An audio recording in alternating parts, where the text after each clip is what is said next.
আসসালামু আলাইকুম সুপ্রিয় দর্শক, সবাই আশা করি ভালো আছেন। দেশে বিদেশে যে যেখান থেকে দেখছেন সবাইকে স্বাগতম।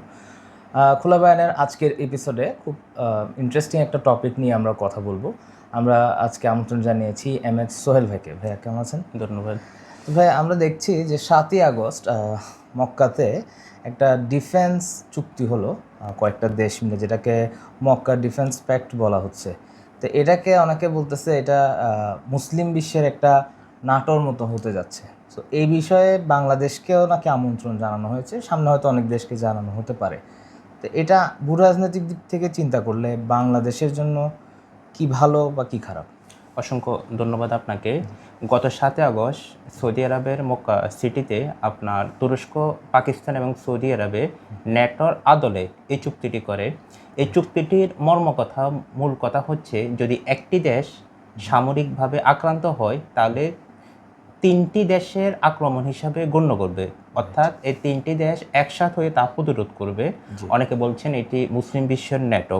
উদ্যোগটা আমি মনে করি খুবই ভালো, খুবই প্রশংসনীয় এবং এটা দরকার আছে।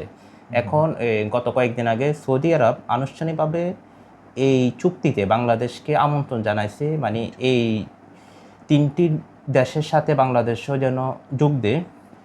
আমি মনে করি বাংলাদেশের একটি সামরিক চুক্তি থাকাটা দরকার, বাংলাদেশ যোগ দেওয়াটা এখানে দরকার আছে। কিন্তু আপনি যদি দেখেন বাংলাদেশের বিষয়টা কিছুটা জটিল আছে, এটা আপনাকে দুই ভাগে মূল্যায়ন করতে হবে। এক হলো বাংলাদেশের সামরিক প্রেক্ষাপট, আর হলো আন্তর্জাতিক প্রেক্ষাপট।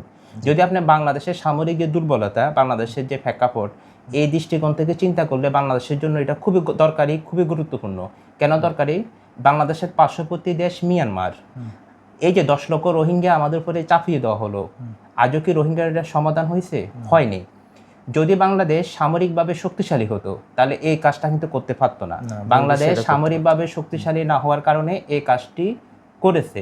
বিশ্বের অনেক দেশটা অনেক কথা বলেছে, অনেক শক্তিশালী রাষ্ট্র আছে, বড় বড় রাষ্ট্র, তারা কি কেউ রোহিঙ্গাদেরকে নেই নিত? আমরা একটা জনবহুল রাষ্ট্র, আমাদের উপরে চাপিয়ে দেওয়া হয়েছে। এই মিয়ানমার, ওরা অনেক আগ থেকে পরমাণু শক্তিধর রাষ্ট্র হওয়ার জন্য চেষ্টা করছে। তাদের অভ্যন্তরীণ অনেক সমস্যার কারণে, তারা বিভিন্ন জাতিগত গোষ্ঠীগত সমস্যার কারণে তারা মানে অগ্রসর হতে পারছে না। কিন্তু মিয়ানমারের খুব খায়েশ আছে আপনার পরমাণু শক্তিধর রাষ্ট্র হওয়া। তাহলে বাংলাদেশের জন্য কত বড় হুমকি। এবং আপনি আজ হোক কাল হোক বাংলাদেশের সাথে মিয়ানমারের যুদ্ধ হবে, এটা আমি 100% বলছি না, হওয়ার অনেক সম্ভাবনা রয়েছে। মিয়ানমারের পাঠ্য বইতে পড়ানি হয় এই চট্টগ্রাম অঞ্চল, আমাদের এই চট্টগ্রাম অঞ্চল নাকি মিয়ানমারের অংশ, ওদের পাঠ্য বইতে পড়ানি হয়। তাহলে মিয়ানমারে এই সীমান্ত নিয়ে নানা সমস্যা আছে। বাংলাদেশের সীমানার মধ্যে প্রবেশ করি সমুদ্রতে, তারা তেল গ্যাস পরীক্ষা চালায়, সব পত্রপত্রিকায় আসে। তার মানে এই যদি বাংলাদেশের একটা সামরিক জোট থাকা, চুক্তি থাকা খুবই গুরুত্বপূর্ণ। কারণ বাংলাদেশ যদি কখনো এই যুদ্ধের সম্মুখীন হয়, যে দেশের সাথে হোক, তাহলে বাংলাদেশের সহযোগিতা কে আসবে? কেউ বাংলাদেশকে বিবৃতি দিয়ে শেষ করবে, প্রতিবাদ জানাবে, কেউ আসবে না। তার মানে এটা বাংলাদেশের জন্য দরকার আছে। তাছাড়া ভারতের বিভিন্ন সময় দেখি যে, আমরা রিসেন্টলি দেখছি অনেক উগ্রবাদী সংগঠন দাবি করেছে বাংলাদেশের মধ্যে যেন আরেকটা রাষ্ট্র বের হোক। এটা ভারতের অফিসিয়াল কথা না, এটা ভারতের কিছু উগ্রবাদী, এটাতে সব ভারতের সব মানুষের সাথে একমত না, বা কিছু উগ্রবাদী সংগঠন এমন দাবি করছে। তার মানে এরকম চুক্তিটা বাংলাদেশের জন্য দরকার। এখন প্রশ্ন হচ্ছে এই চুক্তিটার উদ্দেশ্য বা এটা কিভাবে হবে। কেননা যেহেতু সৌদি আরবের নেতৃত্বে হচ্ছে, আপনি জানেন যে 3টা দেশ আছে, এই 3টা দেশ নানাভাবে মানে বিভিন্ন কিছুতে সংঘর্ষে জড়িত, যেমন তার্কি, সিরিয়া, ইরাক, এরপরে আপনার এই লেবাননে, না লেবানন না, এই লিবিয়াতে বিভিন্ন সংঘর্ষে জড়িত, তাদের সেনাবাহিনী মোতায়েন রয়েছে। তার মানে অনেক দেশের সাথে তুরস্কের সমস্যার সাথে জড়িত। এবং ধারণা করা হচ্ছে ইরানের পরবর্তী ইসরায়েলের সাথে তুরস্কের একটা যুদ্ধ হওয়ার সম্ভাবনা রয়েছে। এরপরে আপনার সৌদি আরব ইরানের সাথে সমস্যা জড়িত, ইয়েমেনের সাথে জড়িত, পাকিস্তানের সাথে ভারতের প্রতিদিন সংঘর্ষ চলছে। এখন যখন চুক্তিটা হবে, এটা শুধু আমাদের জন্য আসবে তা না, আমরাও তো যেতে হবে ওদের জন্য। এখন তাদের এই মধ্যপ্রাচ্যের রাজনীতিতে এই যুদ্ধে তখন বাংলাদেশ জড়িয়ে যাবে, বরং তাদের প্রয়োজনটা হয়তো বেশি হবে, আমাদের প্রয়োজন চেয়ে বেশি হবে আর কি। তারপরেও বাংলাদেশের সরকারের উচিত হবে এখানে লাভ লস হিসাব করি, ধীরে চিন্তি, ঠান্ডা মাথায় বিচার বিশ্লেষণ করে, ঠান্ডা মাথা চিন্তা করি এই চুক্তিতে যেতে হবে। আর এই চুক্তিতে আরও অনেক 3টা দেশে ছাড়াও আরও অনেক দেশে এখানে ইনভলভ হবে, কিন্তু বাংলাদেশ তার নিজের স্বার্থ, নিজের সুবিধাটাকে আগে দেখতে হবে।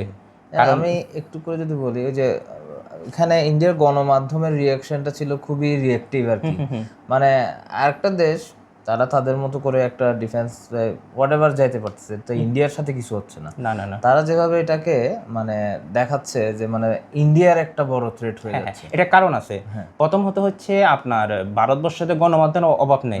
আপনার কত রঙের গণমাধ্যম কত কিছু বলে, অনেকগুলা দায়িত্বশীলতার পরিচয় দেয় ওরা। মানে বাংলাদেশের ব্যাপার আসলে দেখি আমরা দেখছি 5 আগস্টের পর থেকে মানে ইচ্ছা মতন মন করার মতন নিউজ করে, যেমন দায়িত্বশীলতা নেই। আরেক হচ্ছে ওই সম্ভবত মানে ভারতের টেনশনের মূল কারণ হলো মিডিয়ার, পাকিস্তান আছে তো এখানে, আচ্ছা মূলত ওদের টেনশনটা হলো এখানে দুই প্রান্তে। হ্যাঁ হ্যাঁ হ্যাঁ হ্যাঁ। তাছাড়া আমরা যেহেতু ভারতের প্রতিবেশী রাষ্ট্র, সুতরাং মিডিয়ার একটু বাড়তি চিন্তা থাকবে। কিন্তু ভারত অফিসিয়ালি কি বলে ওটা গুরুত্ব, ওটা নিয়ে আলোচনার বিষয়। আর তাছাড়া বাংলাদেশও এখনো যুক্তিতে যায়নি, এখনো বাংলাদেশও চূড়ান্ত সিদ্ধান্ত এখনো নেয়নি। আর মিডিয়া কত কিছুই বলবে, এটা কোনো ব্যাপার না।